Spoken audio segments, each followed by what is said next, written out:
5 handguns recovered in Mexico and traced to the small town of Natalia, Texas. That they had been purchased on the same date, only 17 days prior to the time that they were recovered in Jalisco, Mexico. Mike Waddell takes us through the ATF's investigation.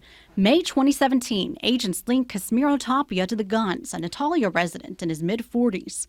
A record search showed he'd bought a total of 50 guns in less than 3 months. We're now suspecting that these firearms are being trafficked to Mexico. Guns for cash, a profit scheme agents have seen before. A firearm could be sold for triple the amount in Mexico as to what it was purchased for here in the United States. August 2017, agents learned Tapia plans to buy 15 more guns, so they conducted surveillance and detained him. He admitted to us that he had obtained those firearms with the intent that they were to be trafficked to Mexico. Tapia was sentenced to nearly 4 years in prison. The charge?